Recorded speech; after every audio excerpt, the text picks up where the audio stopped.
dos sofistas, né? Então a gente viu os pré-socráticos.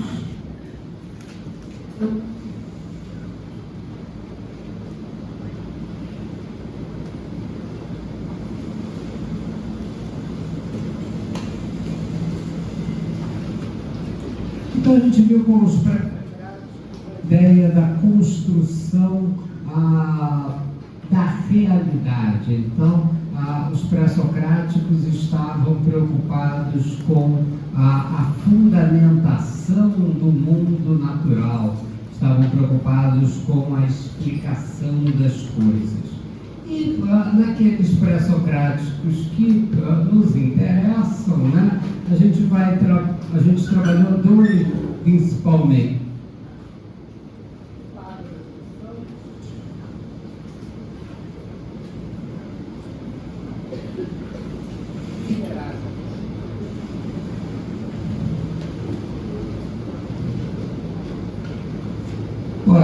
Pitágoras tentando estabelecer o fundamento das coisas, aquilo do qual todas as coisas são compostas, o arqué, o elemento primordial. Ora, e Pitágoras vai dizer então que esse elemento primordial é o número.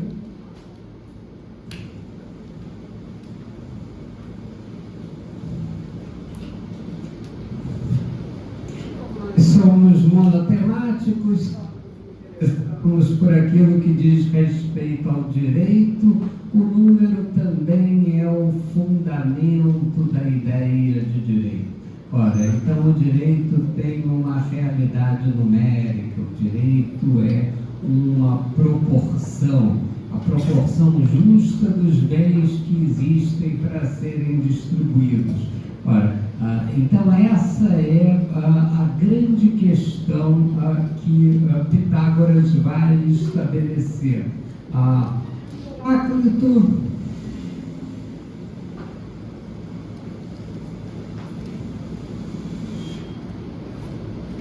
vai falar da importância do conflito. Tudo que existe está em devir, tudo que existe está em transformação. E o mecanismo pelo qual o mundo avança é o conflito dialético entre uma tese que se afirma, uma antítese que se opõe, uma nova síntese que vai estabelecer as coisas. Ora, então é através da dialética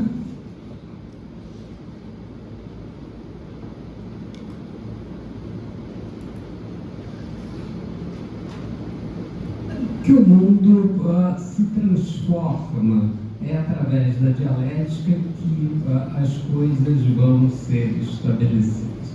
Ora, então a Grécia vai se desenvolvendo a partir do século VI a.C.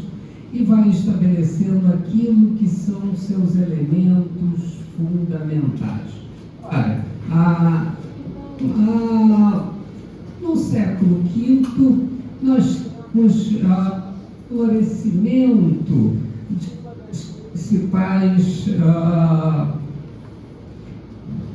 cidade-estado da Grécia. Ora, então esse é o conceito importante. O que é uma cidade-estado?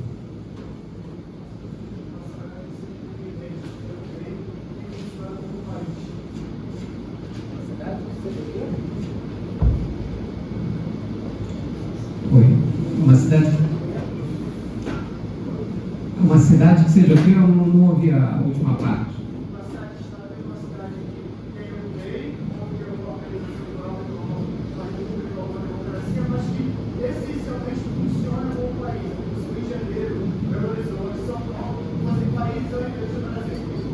Então é exatamente esse o conceito de cidade-estado. A principal questão da cidade-estado é a sua autarquia.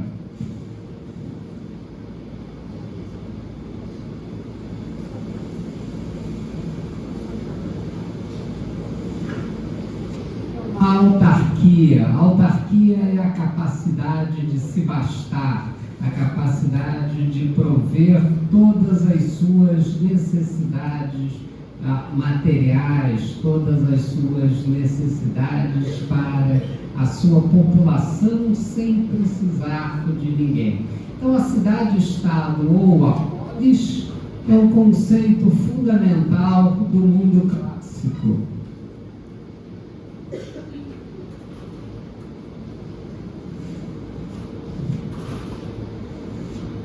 E essa questão é importantíssima. Os gregos vão conseguir estabelecer a autarquia das suas cidades-estado, lutando contra os seus inimigos, né?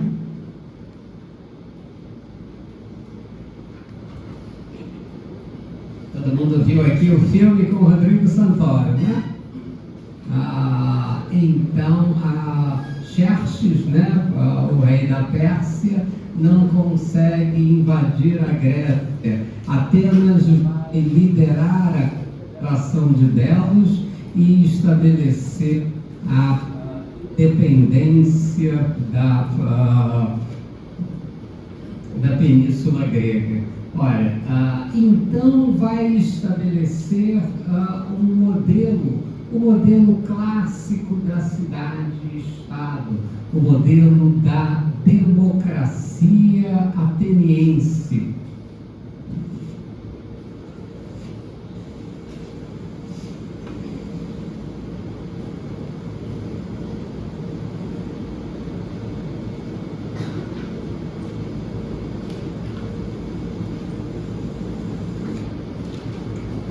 Democracia direta, uma democracia que se fazia em praça pública e na qual as principais deliberações eram estabelecidas pelo povo. Oi. Autarquia é o conceito de se bastar, conceito de estabelecer tudo aquilo que é necessário para o seu desenvolvimento. Bom, o Brasil é um país autárquico, né? Ele, teoricamente, consegue produzir tudo o que ele precisaria sem depender dos outros. Esse é o conceito de autarquia. Como é que a gente vai buscar aquilo que seja a democracia ateniense? Então, no século V, com o desenvolvimento do comércio, né, Atenas vai ser a grande cidade-estado, né, que vai estabelecer a questão democrática, e ela vai se beneficiar dessa confederação, da luta contra os persas, para estabelecer a sua hegemonia. Então, a hegemonia numa democracia específica, uma democracia antiga. Ora, o que significa democracia antiga?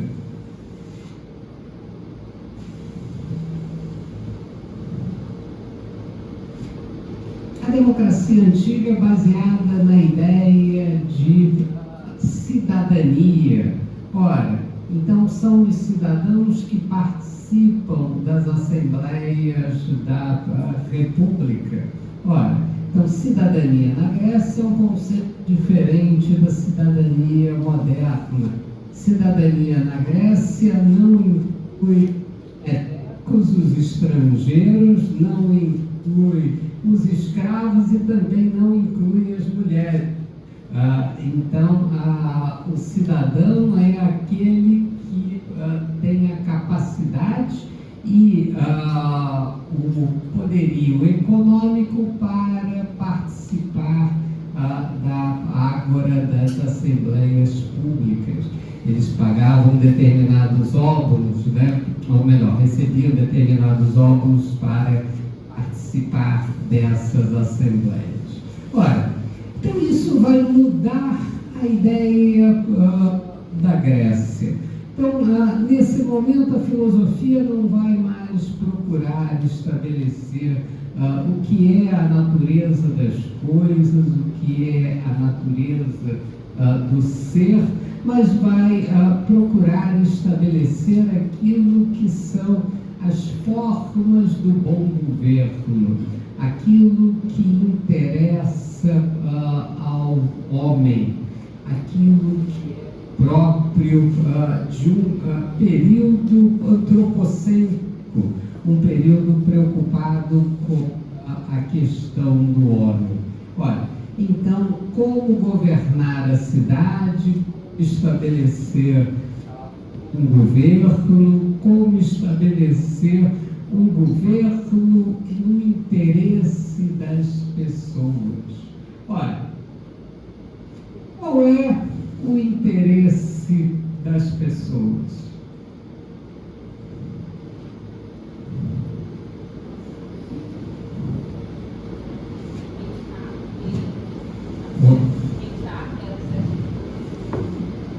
Acesso às coisas? O interesse das pessoas é puramente material?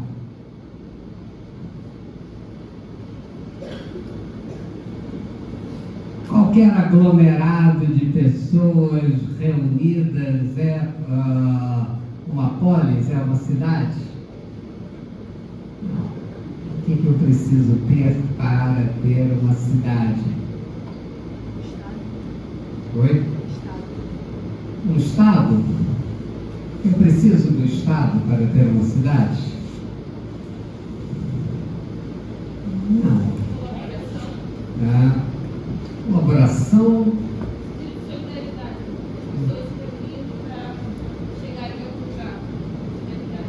Não. E qual é essa finalidade? Como estabelecer essa finalidade? Ora, então os gregos vão estabelecer um conceito fundamental, que é o conceito de eudaimonia.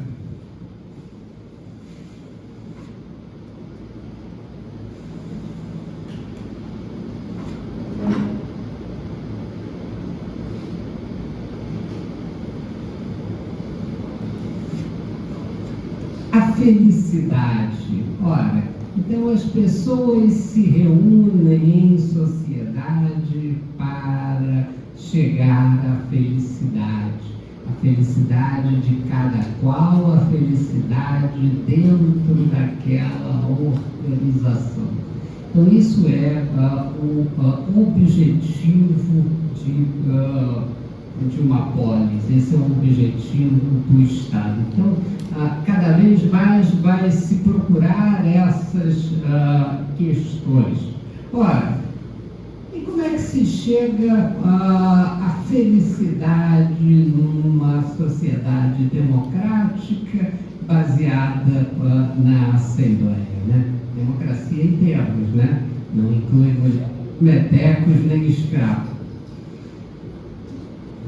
Como é que se chega a essa circunstância, né? Então, vamos lá. Com o florescimento de Atenas e as grandes reviravoltas sociais, econômicas e políticas, surge a descrença nos valores tradicionais. Em um logos ordenador e ressaltam-se as qualidades individuais e a preocupação com os homens. É o momento da crise cética sofistas. Ora, então, qual é o modelo anterior?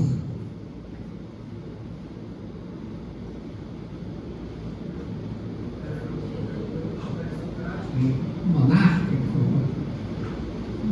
Não necessariamente, né? Oi.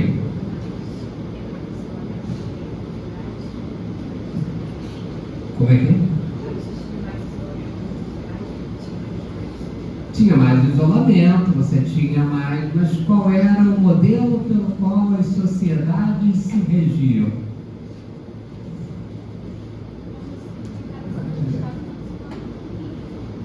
Não, isso modelo grego e tal, mas qual era o fundamento pelo qual, quem mandava nessas sociedades? Não, isso é Roma. Não era o Império porque eram cidades-estado, né? Também não tinha igreja, né? Aliás, nem se acreditava na transcendência. Oi? Não, também não era quem sabia mais. Quem viu Aquiles?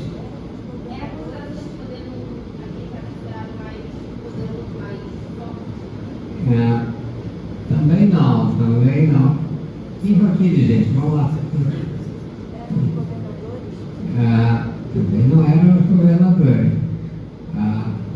Eram baseados numa elite guerreira. Então, Aquiles é o modelo de guerreira.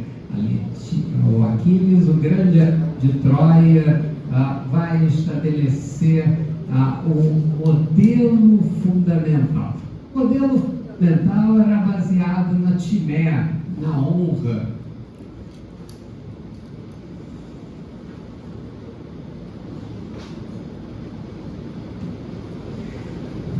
Por que acontece a guerra de Troia? Porque Menelau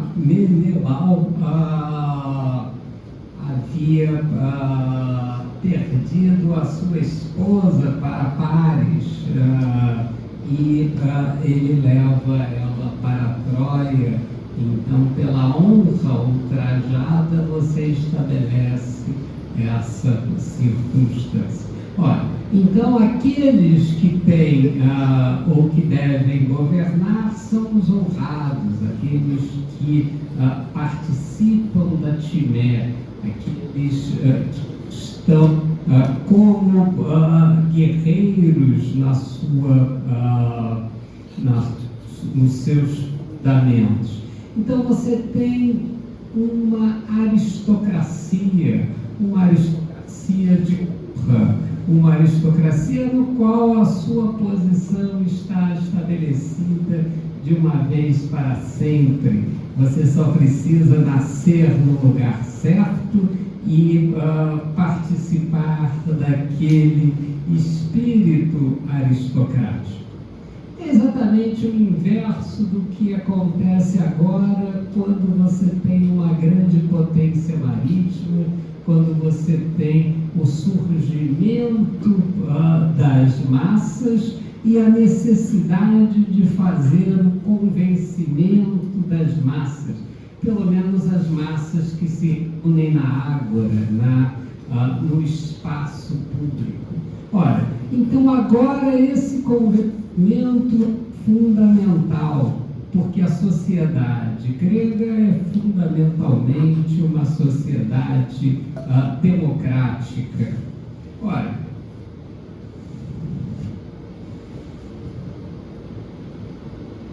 como é que eu consigo prevalecer numa sociedade democrática?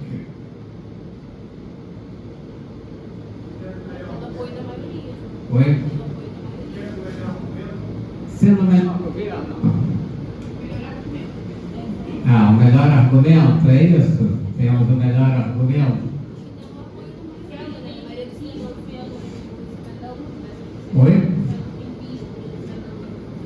Sendo bem visto pelos cidadãos. E os cidadãos são bons?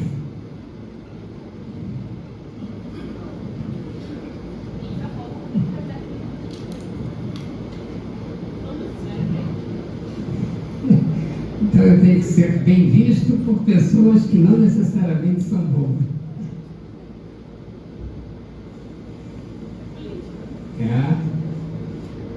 Então vamos lá. Os cidadãos, aqueles que votam, são bons? Votam bem?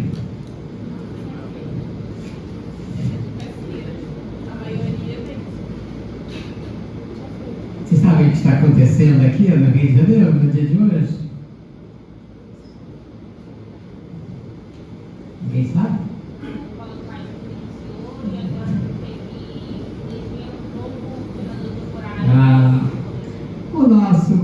governador está renunciando, ou vai renunciar, de hoje para quê? Para fugir da justiça. Haverá uma grande festa, como se não houvesse amanhã no Palácio Guanabara, 16h30, quando o governador vai sair para fugir da justiça. Governador eleito pelo povo, com grande maioria. Então, esse é o povo. Como chegar a uma situação de equilíbrio, como chegar à eudaimonia, a felicidade, com esta matéria-prima.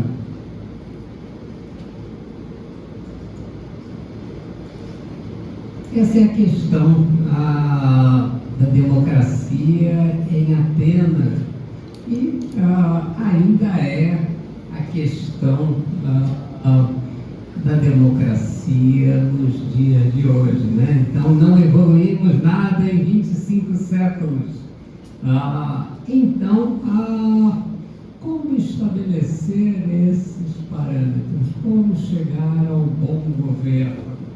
Como estabelecer quem deve governar a República? Quem deve governar a República? Qualquer um escolhido pela maioria? Por exemplo, aqui nós gostamos muito dos ladrões. Votamos bastante neles. Verdade?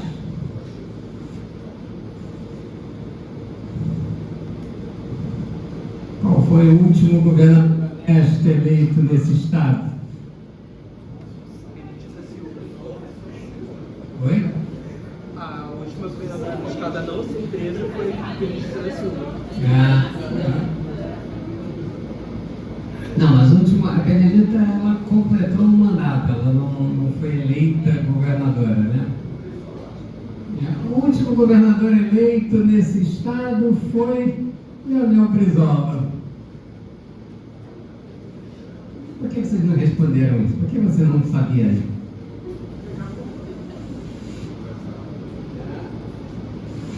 Quando o último governador eleito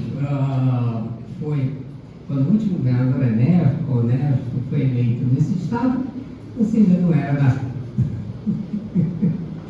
Então, olha só, você nunca viu um governador honesto na sua vida.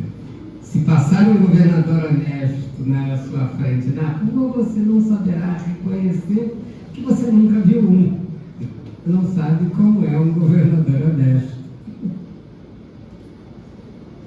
Perfeito? Esse é o problema dos gregos e esse continua sendo o nosso problema. Como bem escolher uma pessoa, como bem escolher um governante. Ora, e um determinado grupo de pessoas que vai surgir no florescimento de Atenas, um grupo de intelectuais, de professores, vai estabelecer aqueles que são os parâmetros pelos quais eu devo conseguir fazer a minha vontade prevalecer numa república. Ora, como é que se faz uma vontade prevalecer na Assembleia? Oi? Convencendo as pessoas. Ora, então os sofistas eram exatamente as pessoas que ensinavam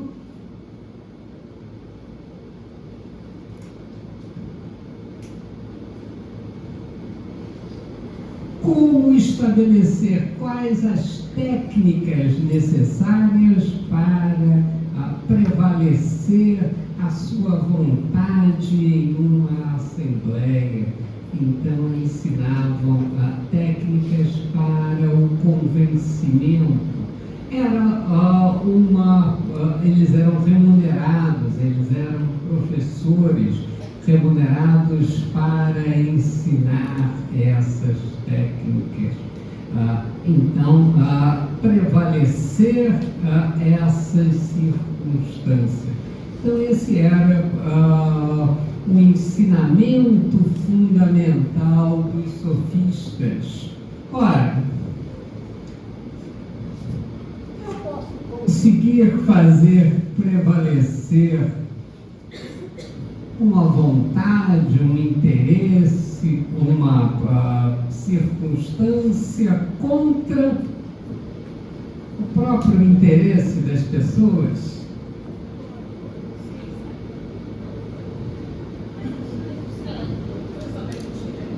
Oi? Se souber mentir bem, né? Aqui nesse estado somos bons nisso, né? Ladrões nos governam antes de vocês nascerem. E a gente sempre vota no melhor ladrão. Ora, então, essa era a forma ou a questão fundamental. Os sofistas vão argumentar para fazer prevalecer as suas ideias, estabelecer aquilo que seja o mais interessante para essas circunstâncias. Que eles vão ensinar as elites.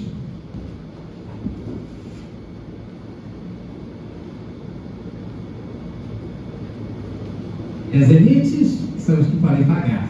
Então, é por isso que se ensinavam as elites como estabelecer, como fazer um convencimento das pessoas, como estabelecer aquilo que é o fundamental, ainda que contra o interesse das pessoas.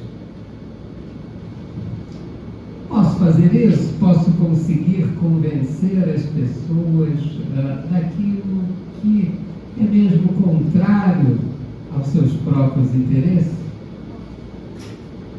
Pode, né? As pessoas são enganáveis, né? Por que a Inglaterra saiu da União Europeia, o Brexit?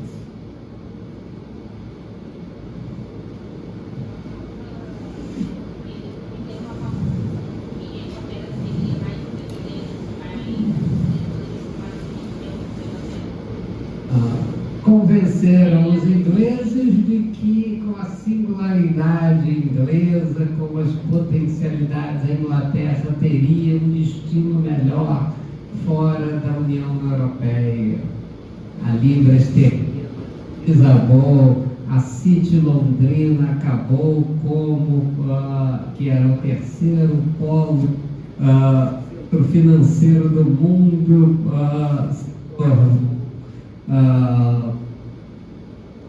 um pequeno conglomerado financeiro. Boa parte da elite europeia, da mão de obra especializada, saiu da Inglaterra, e agora a Inglaterra está muito pior do que estava antes do Brexit. A Europa é um sonho de 60 anos que foi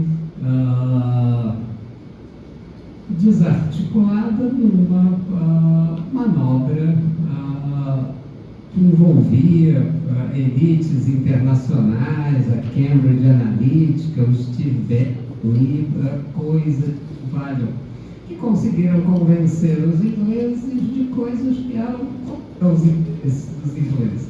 Ora, então essa é a discussão democrática, essa é a discussão para se chegar ao convencimento. Mas é possível convencer as pessoas de interesses que são contrários a ela. Então, como estabelecer aquilo que é o verdadeiro interesse das pessoas, daqueles interesses que não são exatamente os interesses dela. Então, essa é a questão sofista. Claro, gente, até aqui? Olha, então, como estabelecer isso? Como estabelecer essa retórica? Como definir isso? Olha, são vários os tipos dos sofistas e são várias as interpretações. Então, a gente vai ter que procurar algumas características gerais que possam abranger a maioria dos sofistas, mas sabendo que haverá sempre uma divergência entre outros. Ora, então as características gerais dos sofistas são as seguintes: o relativismo, tudo que existe é não permanente, estável e plural. Tudo muda, as essências das coisas são variáveis e contingentes. Então, os sofistas vão dizer que não há uma essência das coisas, que tudo é transformável, tudo é contingente. Ora, nada é permanente, nada tem um sentido absoluto, exatamente em contrariedade à lógica anterior. Ora, tudo é relativo. A relatividade é a essência das coisas. Essa é uma questão importante. Os sofistas vão dizer que essa é uma questão fundamental. Ora, então, a não permanência, a relatividade é uma questão. A outra ideia importante que os sofistas vão trazer é a ideia da subjetividade. Não existe uma verdade objetiva. As coisas são como aparecem a cada um. O homem é a medida de todas as coisas. Ora, então um padrão humano, um padrão para se estabelecer essa ideia, esse é o padrão fundamental. Então, aquilo que interessa a comunidade a cada momento, esse é o padrão que deve ser estabelecido. Então, a subjetividade como uma forma de compreensão do mundo. O ceticismo: não é possível conhecer coisa alguma com certeza. Então, deve-se desconfiar de todas as coisas. Não há um conhecimento certo. Ter uma atitude cética permanente com o mundo funciona?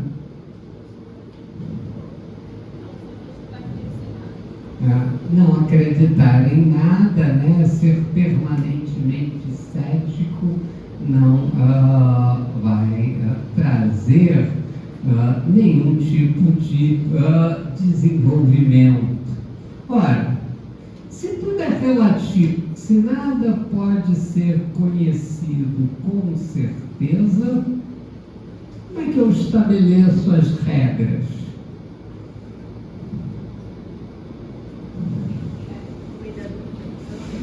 Oi? Não, mas eu preciso ter uma regra, né?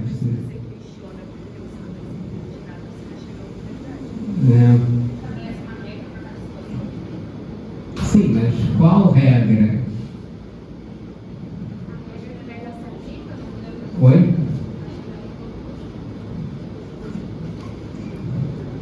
Argentina acabou de reduzir a maioridade penal para 14 ou 16?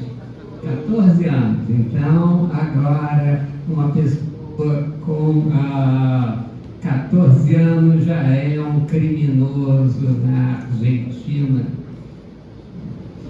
Aprovado pelo parlamento bicameral, Senado e Câmara.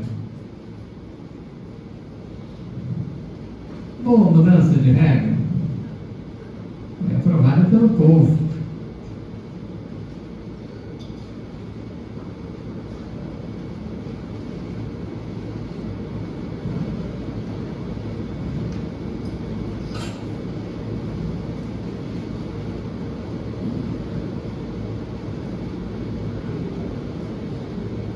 Sabe em contrariedade aquilo que pensam os sofistas? Não, os sofistas pensam no convencionalismo jurídico.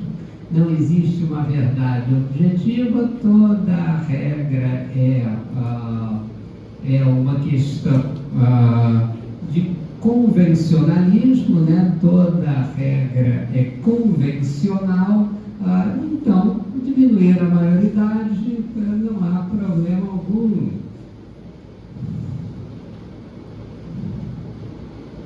Perfeito?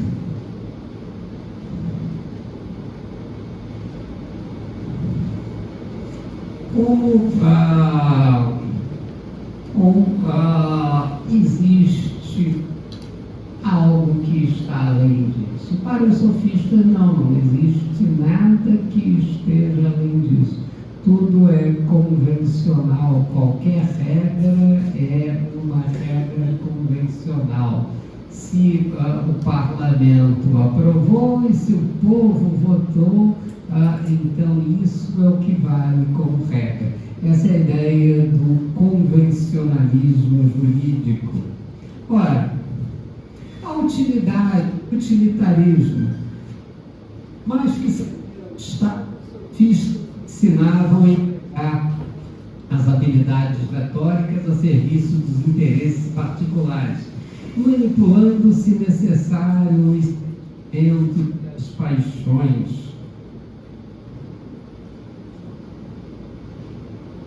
Que a regra mudou na Argentina.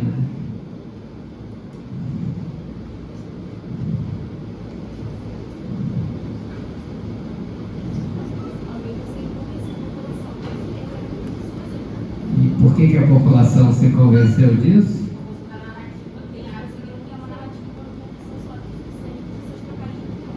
Sim, mas o que levou esse convencimento a ser eficaz?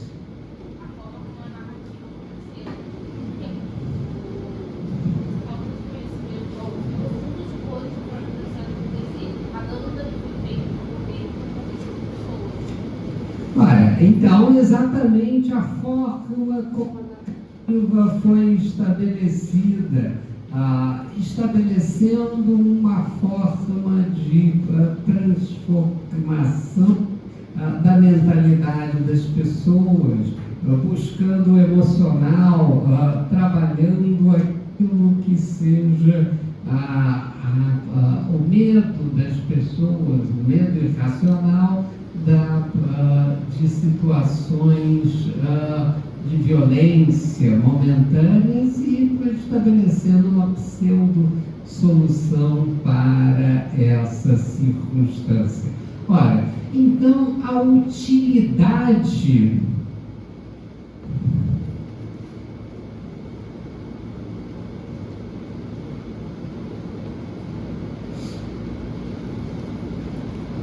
aquilo que é momentaneamente útil é outro fundamento das ideias dos sofistas. Ora, então, a perspectiva da utilidade, aquilo que vai teoricamente proteger aquela sociedade de acordo com uma maioria eventual que se forma, isso é a forma de estabelecer aquilo que é o mais importante. E aí, o humanismo Ao centrar os seus interesses nos problemas humanos, os sofistas se mostram preocupados com os problemas práticos da natureza humana inserida. Aquilo que seja importante é aquilo que se estabelece na polis, aquilo que tem uma dimensão humana, não ideias abstratas como um número, como um conflito, como a origem das coisas, mas aquilo que é próprio da aglomeração humana, aquilo que é próprio dessa civilização. Ora, oi.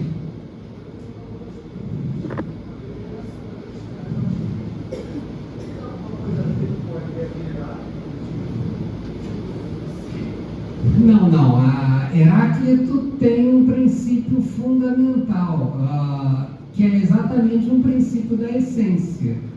O devir, né, a transformação, ela está no mundo, ela é a essência do mundo. Então, Heráclito não é um relativista, ele tem uma concepção absoluta. O mundo está em constante devir e o mundo se transforma a partir do.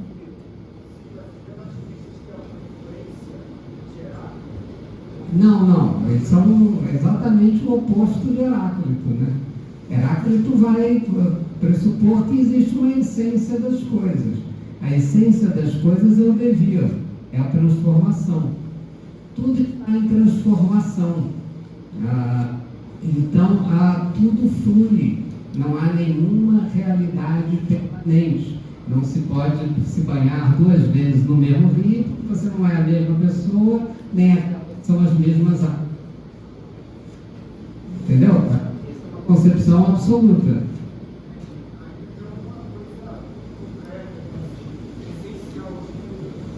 Não, sim, claro. Tudo que tem alguma base na realidade, mas você tem que ver qual é a ideia que está por trás. Em Heráclito é uma ideia absoluta.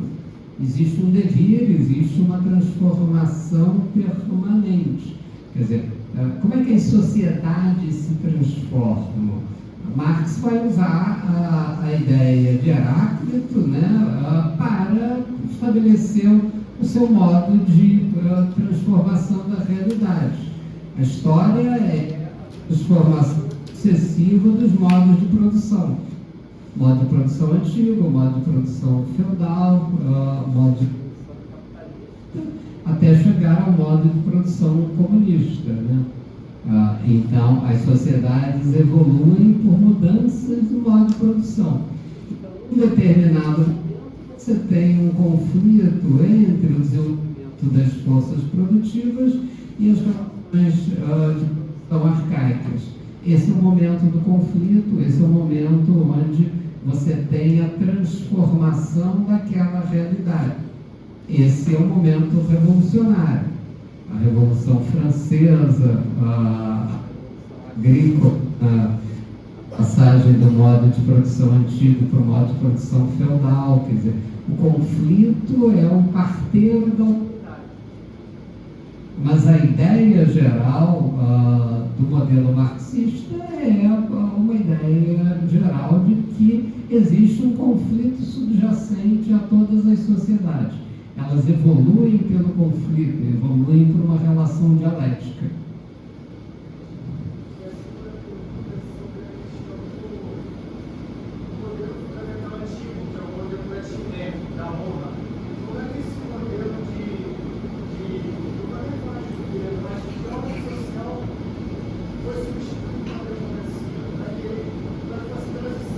Pelas transformações da Grécia clássica, né? Então você tem a Grécia, o desenvolvimento tradicional com as suas elites.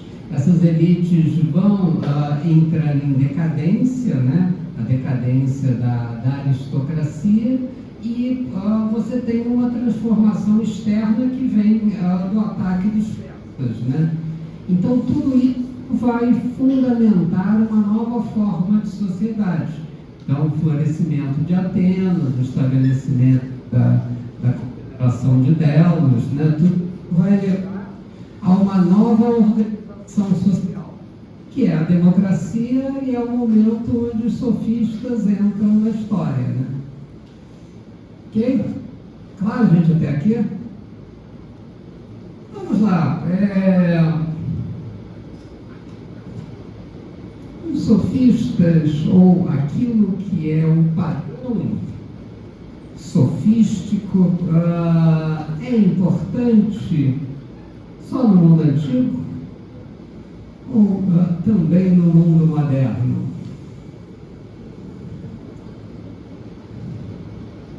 Oi.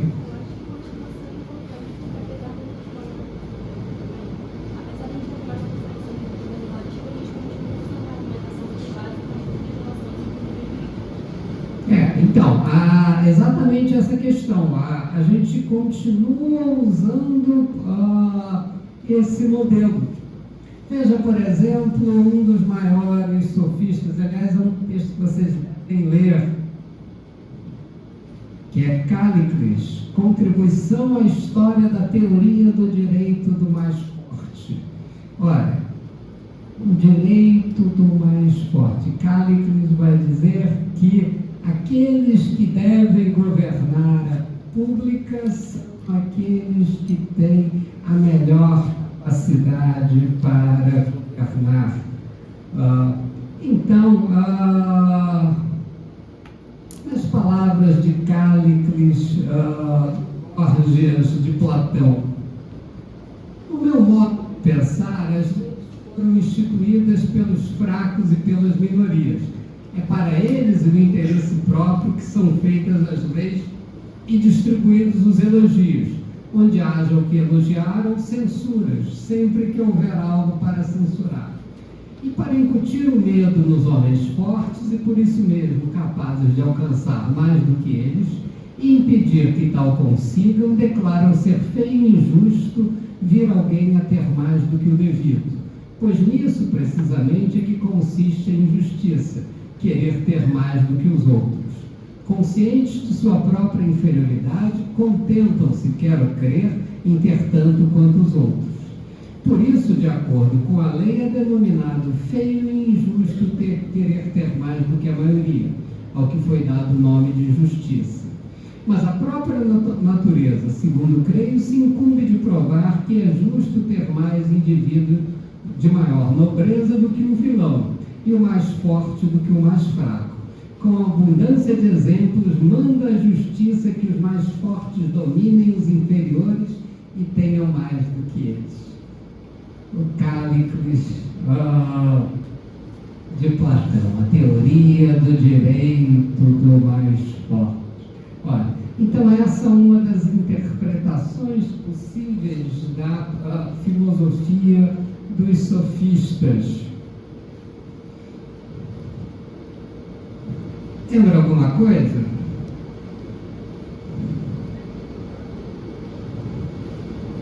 Quem advoga a teoria do direito do mais forte? Oi? Oi?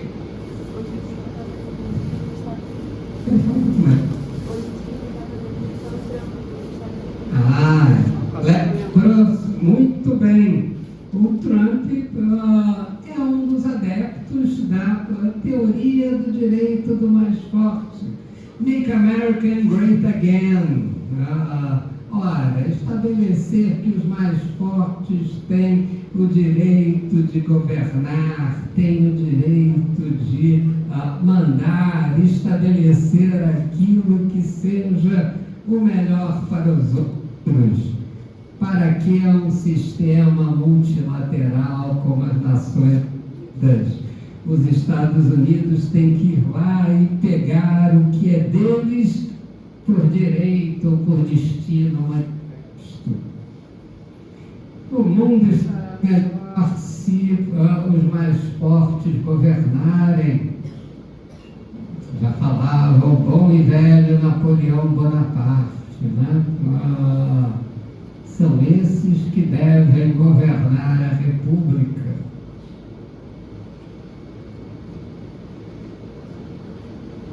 Perfeito. Oi.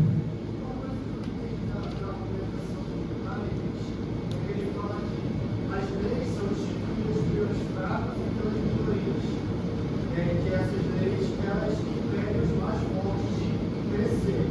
Mas assim, se são os fracos e minorias que fazem as leis e impedem os mais fortes crescerem, logo os mais fortes não são tão fortes assim, já que os mais fracos e minorias conseguiram prevalecer a sua vontade sobre os fortes. Então, é exatamente por isso que esses mais fracos não podem continuar governando.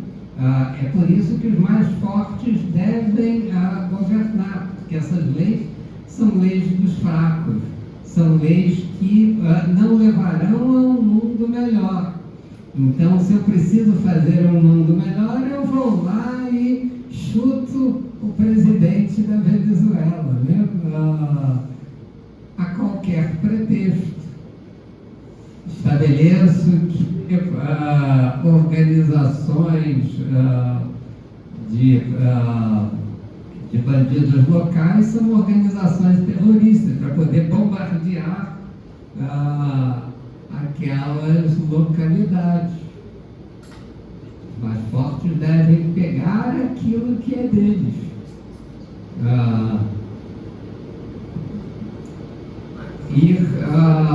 Ou destruir o país que não atende aos interesses dos Estados Unidos. E se eles não gostarem, a gente joga uma bomba na cabeça deles. Não há problema algum. Oi.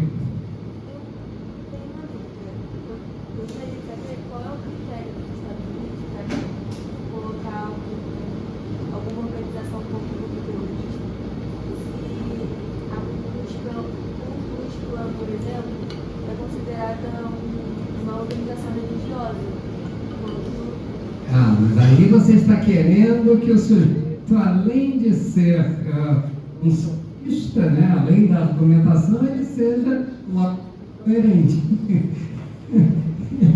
Ele não é lógico e coerente, ele só tem interesse em determinadas circunstâncias que vão aumentar o poder dele. Por que eu vou atacar a Ku Klux Klan?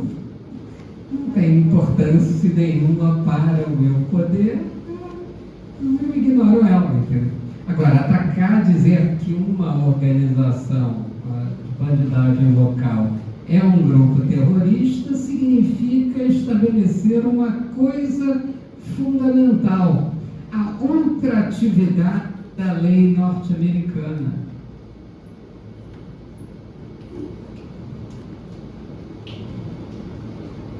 Olha que coisa legal. Palavrinha é fundamental, ultratividade, ou seja, a atividade da lei além das suas próprias fronteiras. É possível fazer isso?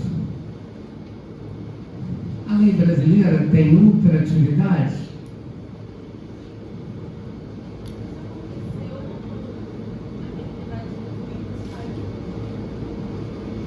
Debate?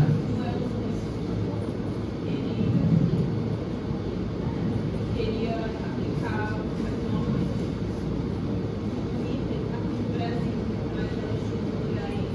sim, a tentativa de estabelecer uma suposta regra internacional para as redes sociais. Deve haver ultratividade na norma? Não, o mundo é estabelecido em estados soberanos. O respeito à soberania de cada estado é fundamental. Quando é que isso foi estabelecido? Vocês que são craques em história. Não foi na Segunda Guerra Mundial. Foi na Paz de Westfália, quando Napoleão Bonaparte é derrotado. E aí se estabelece a ideia de que cada estado deve cuidar das suas próprias coisas. Então, é o mundo multilateral que se estabelece lá com Metternich, na Paz de Westfália, que vai prevalecer.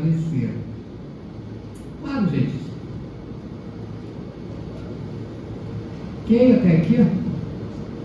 Mas o conceito já existia, né? Ele só Não, isso passa a ser preponderante. Quer dizer, existia como aspiração política, né? Ele passa a ser efetivo, né? Tinha alguma coisa para perguntar? Oi. Então, tratado internacional, o tratado é um contrato entre Estados. Ele só tem ultratividade se aquele Estado concordar com aquela aplicação. Então, você precisa ter a incorporação do tratado internacional no ordenamento nacional. Então, por exemplo, o Tratado do Mar, né, sobre a liberdade dos mares, a caça às baleias, etc. Ele só é incorporado ele só tem validade no momento que os Estados incorporam. Japão e Noruega não incorporaram e continuaram matando baleia. Ok? Oi.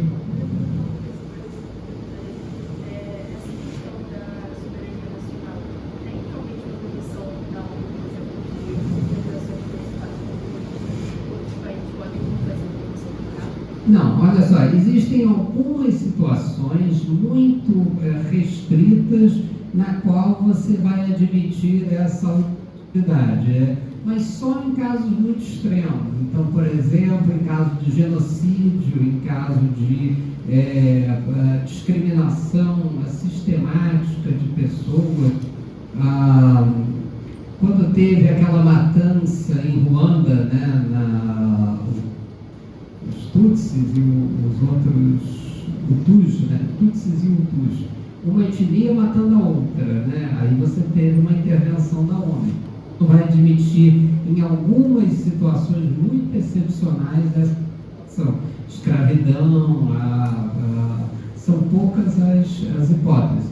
Normalmente os estados são multilaterais.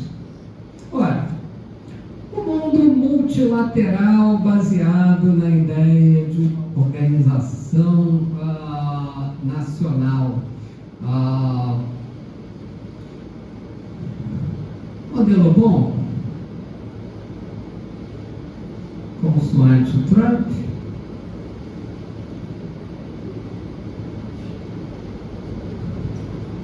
Por que os Estados Unidos podem fazer essa intervenção no mundo e os outros não?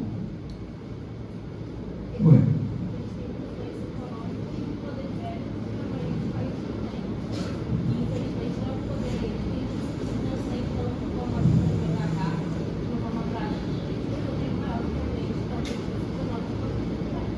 Então, primeiro não podem, né? Porque há uma restrição do poder do presidente dos Estados Unidos, né? Então, legalmente, só quem pode declarar guerra é o Congresso norte-americano. Então, o Trump está abusando do seu próprio poder. Então, legalmente, constante, aquilo que está estabelecido na Constituição dos Estados Unidos da América, ele está se excedendo. Por que ele consegue se exceder? Porque não há os check and balances, ou eles não estão funcionando, os freios e contrapesos da democracia norte-americana. Então há uma presidência hoje imperial nos Estados Unidos. Mas nós estamos tratando aqui de direito e da eficácia do direito. Esse é um modelo mais... Esse é um modelo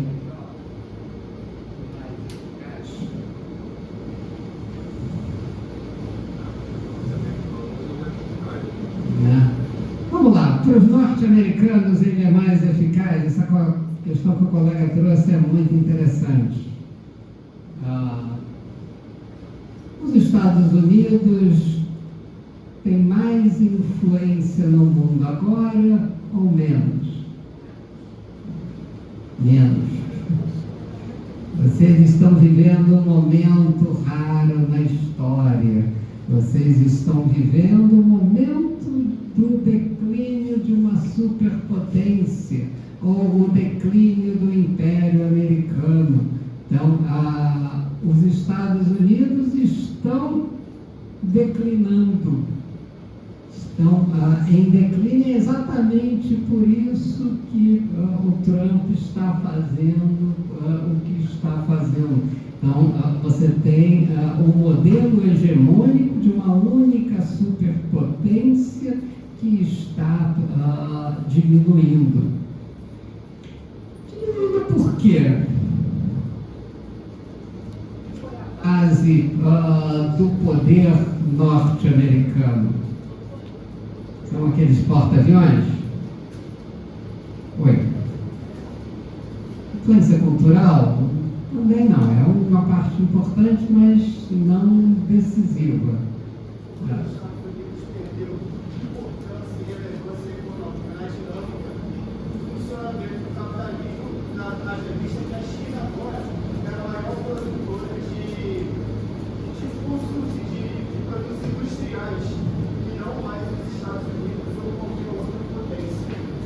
Mas é a produção material que estabelece uma hegemonia?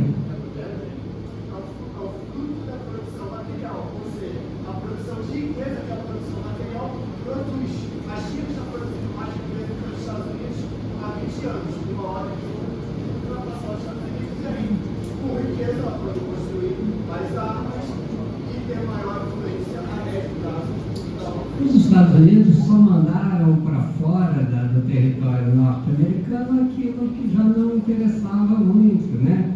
Produzir blusinhas e tênis, etc, etc.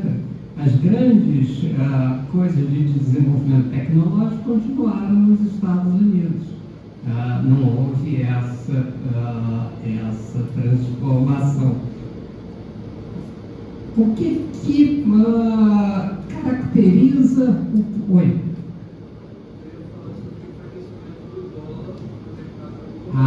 Então é isso. O que caracteriza a hegemonia dos Estados Unidos, o que caracterizou sempre a hegemonia dos Estados Unidos é a capacidade de ser a sua moeda como a moeda relevante, a moeda de troca do mundo. Ora, então, a ideia de que o dólar tem essa relevância que foi estabelecida lá em 1944 em Bretton Woods, que estabeleceu a forma pela qual os Estados Unidos tornaram dominantes. Por que eles se tornaram dominantes? O que o dólar tem a ver com isso? Por que as pessoas gostam tanto de notas verdes com caras de presidentes norte-americanos mortos?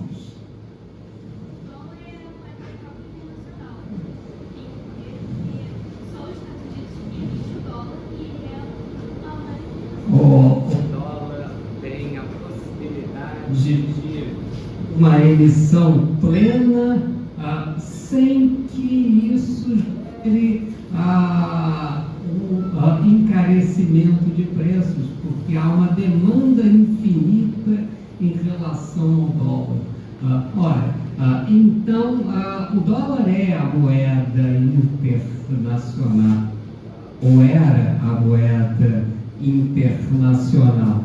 Então, ele tinha essa capacidade. Então, as máquinas poderiam imprimir papel colorido com caras de presidente norte-americano mortos, e isso não gerava um único dólar de demanda em relação a essa moeda. Ora, e onde é que o mundo guardava as suas reservas quando tudo está desmoronando? Para onde o dinheiro corre?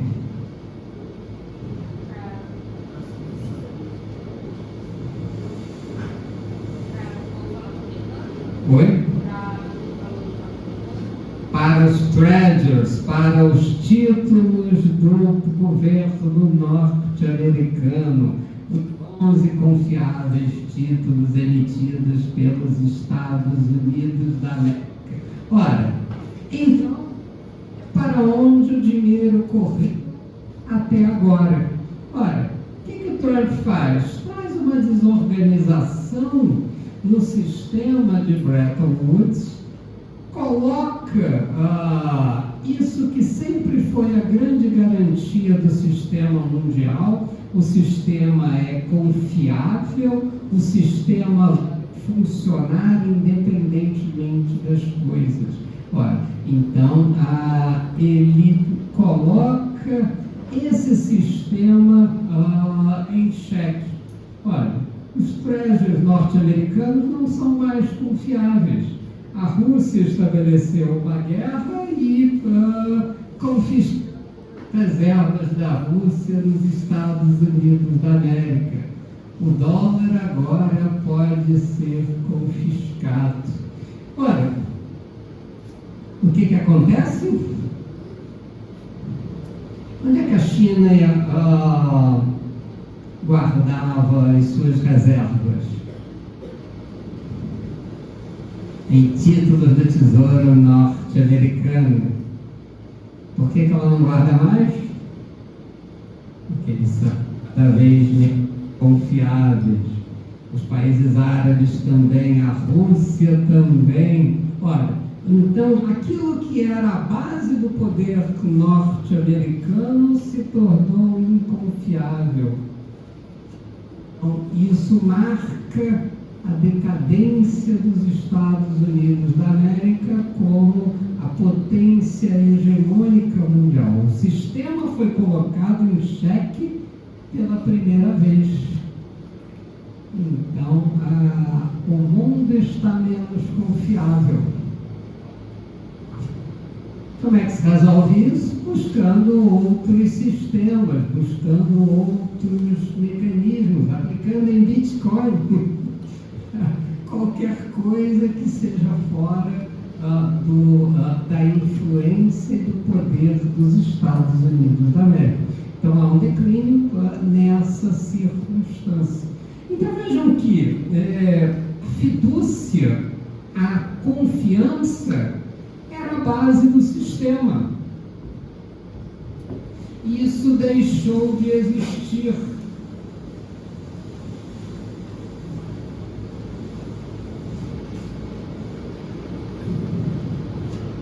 Os conservadores nunca foram intervencionistas, pelo contrário, eles eram acionistas.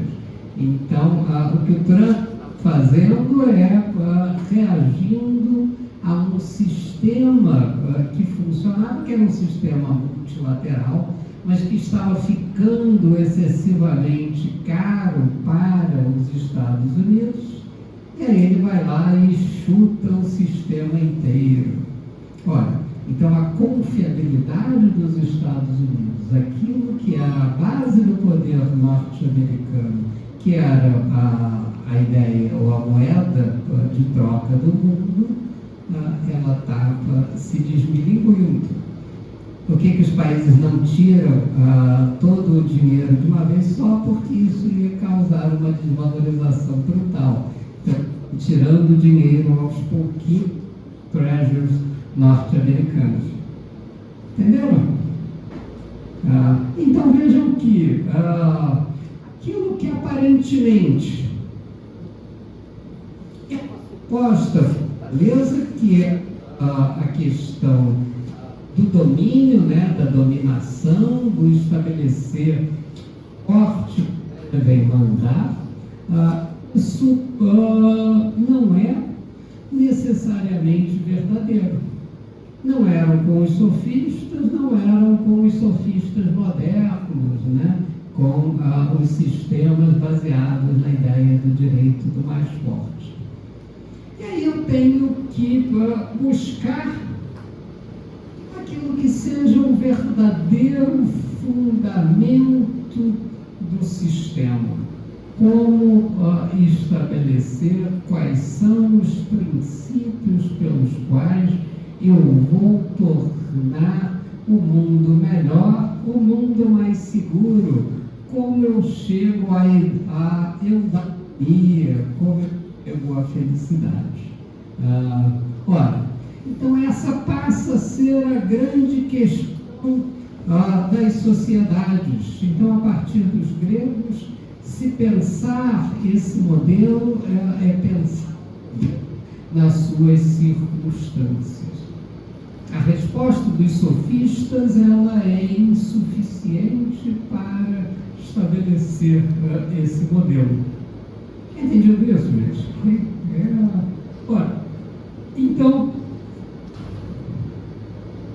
eu tenho que buscar a forma de transformação disso.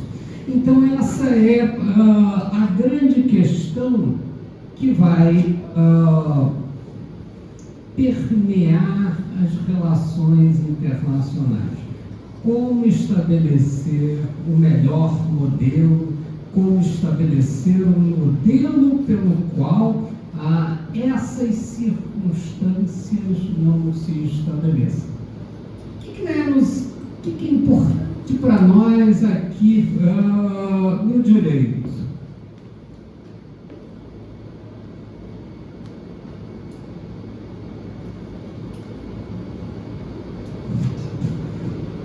Algumas questões são importantes.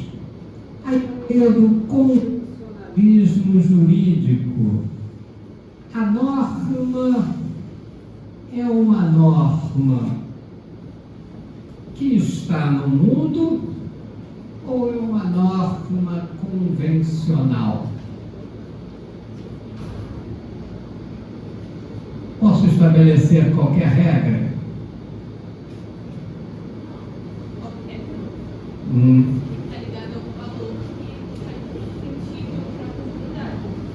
Então o direito não está na norma, o direito está no mundo. Como pensavam os gregos? Não, no mundo natureza. A ideia de que existe uma ordem natural.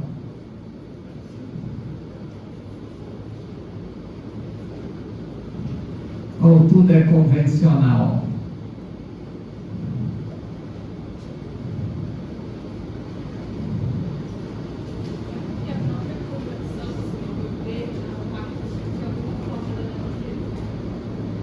Não necessariamente. Trump acha que todo o sistema internacional é baseado na iniciativa dele mesmo. A guerra termina quando eu quiser. Ele disse isso recentemente.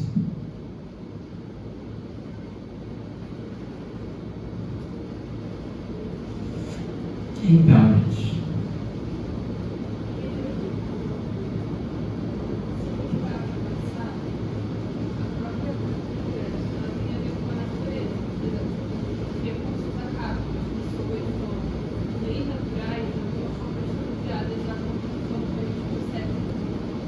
Então, mas a grande questão é o seguinte, é estabelecer se o mundo tem uma realidade que é própria dele e que o direito deve observar essa realidade, ou seja, há uma forma de se estabelecer as coisas e o direito tem que ter uma conformação a essa realidade, ou é a convenção, a norma que eu estabeleço que faz o direito. Oi.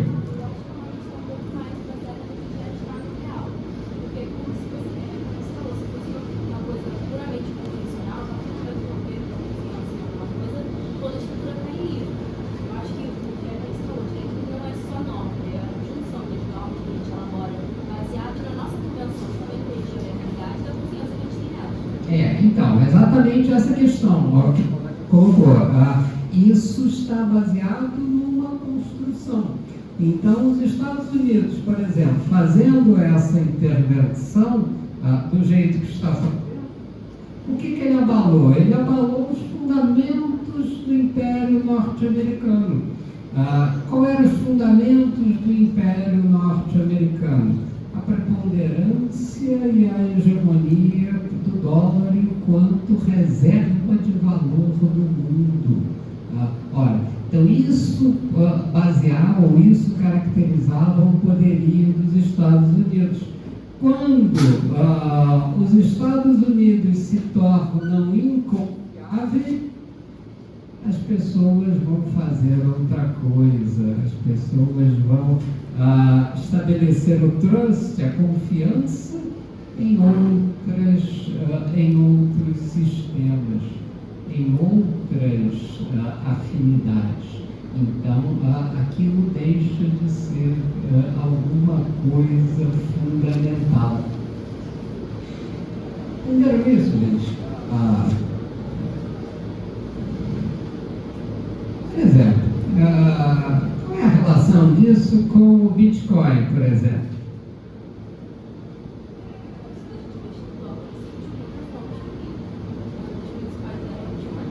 Oi?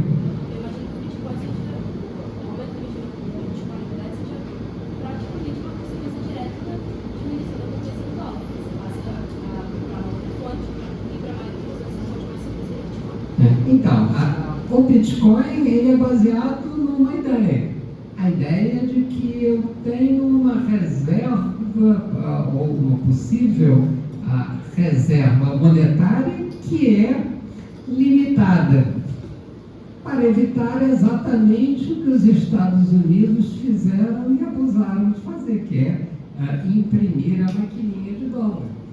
Então, o Bitcoin é uma moeda deflacionada, é uma moeda que não tem inflação, nunca haverá mais 21 milhões de Bitcoins. Então, isso transforma isso numa reserva de valor, como o ouro, como a prata, que também são, que embora possam aumentar, também têm dificuldade no seu aumento. O Bitcoin, ele é uma reserva de valor por definição criptográfica. Nunca vai aumentar, ele vai sempre crescer, ele vai sempre estabelecer. Ora, num mundo que é inseguro, tem um ativo seguro deflacionado, que não gera inflação. Isso é um caminho para você evitar a desvalorização do dinheiro. Pensem num dinheiro sólido, como o real. Qual foi a inflação do real desde 1994? Alguém bota aí no Google.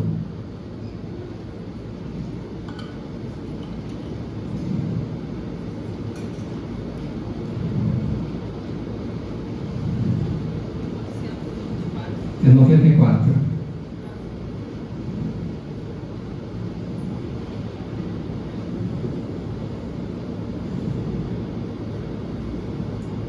Qual a inflação do real desde 1994? 775%. Oi? 775%. Então a moeda brasileira desvalorizou 775% nesse período. Então, o dinheiro que você tem no bolso é absolutamente inconfiável. Você precisa de uma moeda estável, você precisa de uma moeda que tenha fidúcia, que tenha confiança. Entenderam o problema? Quando os Estados Unidos atingem a própria base da fidúcia, que era a confiança de que aconteça o que acontecer, o sistema monetário e os títulos do Tesouro norte-americano, os Treasuries, se manteriam tal qual eles são, você destruiu o fundamento do poderio norte-americano. Então vocês estão assistindo a um momento histórico na humanidade, o declínio do Império Americano. Agora, vai demorar muito, evidentemente, mas como demorou o declínio do Império Inglês, do Império Espanhol, etc. Né? Mas é um movimento visível. Então, Estabelecer o poder do mais forte não é necessariamente alcançar uma estabilidade das coisas. Eu preciso estabelecer aquilo que seja estável, aquilo que seja verdadeiro. Então, é uma reação a essa circunstância dos sofistas que vai marcar a nova fase do pensamento grego. Isso vai surgir com Sócrates. Sócrates vai estabelecer uma ideia fundamental, que é a importância da noção de verdade.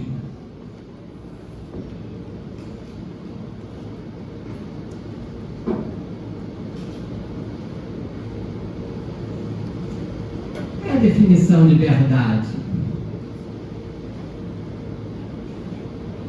A definição formal de verdade.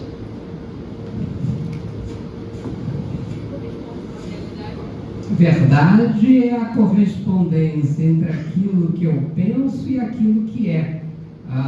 Então, essa é a definição formal de verdade. Ora, então, deve-se buscar aquilo que seja a essência das coisas, o conhecimento verdadeiro.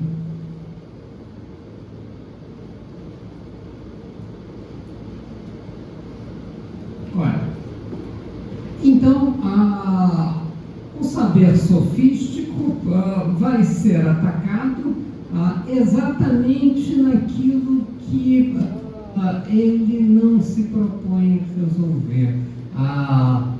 Existe uma essência das coisas, existe aquilo que está e essa essência tem que ser reconhecida, essa essência tem que ser buscada.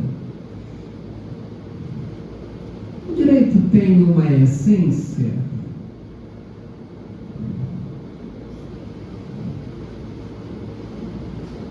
Nós estamos aqui só para aprender um conjunto de regrinhas.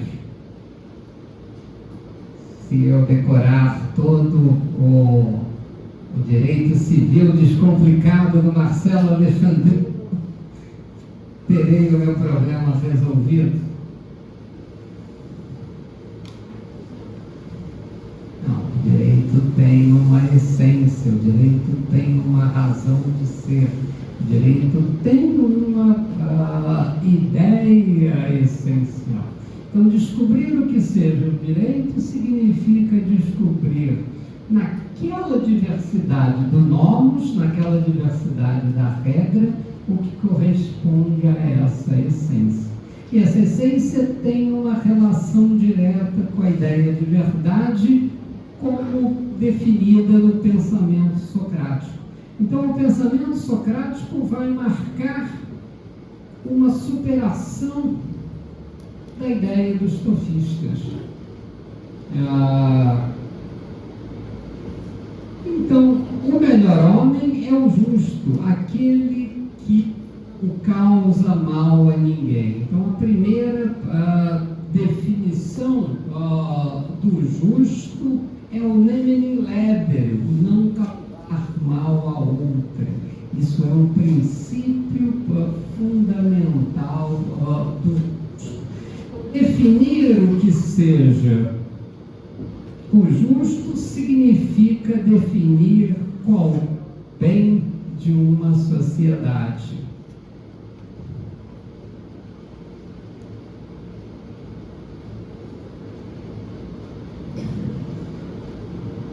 Para onde estamos indo, qual o bem de uma sociedade? Isso é importante? Saber qual é o bem de uma sociedade? Ou vamos todos agir como Zeca Pagodinho, deixa a vida me levar, a vida leva eu?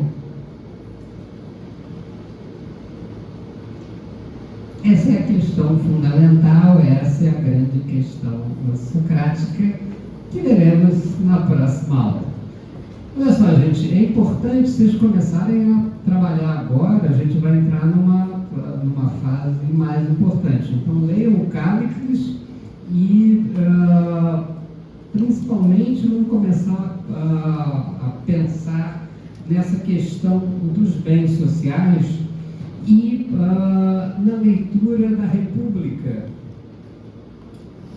Então, a República, né, essa edição da Calouste Gulbenkian, né, que é uma editora portuguesa, que faz as melhores traduções, né?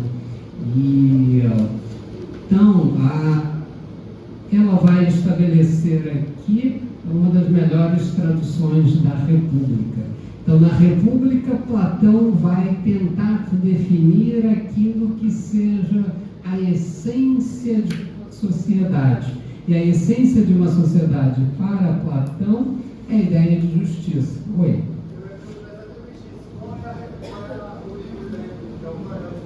Ah, sim. Não, mas tem os 10 primeiros livros da República, né, são os mais importantes, né? O mito da caverna. Então, mas a República ela é importante como um todo, porque a República é essencial para um estudante de direito. Na República você tem, a República é um diálogo, então é a boa argumentação, uma coisa que vocês vão precisar em toda a carreira jurídica. Quais são os fundamentos do bem argumentar, como ganhar uma discussão, como estabelecer ou fazer prevalecer uma ideia. Porque o acesso à justiça vai depender do seu poder de conhecimento. Poder de convencimento de fazer uma petição, poder de fazer uma boa sustentação oral, né? Ou não tenho a ousadia de fazer aquilo que aquele sujeito lá no Supremo, né, citou o Pequeno Príncipe, né, então, porque vocês sabem que a internet nunca esquece, né? Então, o mico que vocês fizerem numa sustentação oral irá com vocês para o resto da vida, né? Então, esse sujeito ficou famoso, nunca mais isso abandonará o sujeito. Então, você tem que saber como argumentar, e saber como argumentar é ler a República de Platão, né? Usar os argumentos corretos, usar aquilo que é fundamental. Esse é o processo dialético, né? Esse é o processo da argumentação e confrontação. Não, a gente vai ver como é que estou organizando aqui.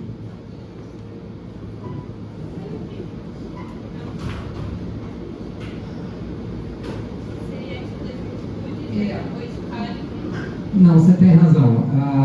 Então a gente vai trabalhar Sócrates e depois a gente vai entrar na ética das virtudes. Exatamente. Porque a ética das virtudes é uma espécie de quadro geral, né? Então, gente, leiam Stan Van Hoof, né? A ética das virtudes, que é uma diferença entre a ética nossa, que é a ética do dever, da ética das virtudes, do homem virtuoso, o homem que se conduz conforme a virtude. Oi. Stan Van Hoof, ética das virtudes. Então você tem que entender a ética clássica para você ver a diferença da ética moderna. Oi. Não, ele é antes.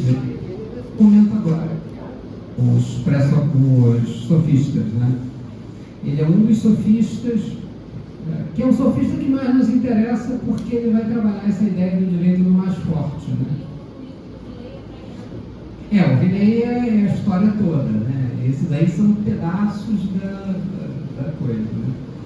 Ok, gente, está aqui? Tá bom? A compreensão está razoável até aqui, ok? Então, beleza, vamos lá.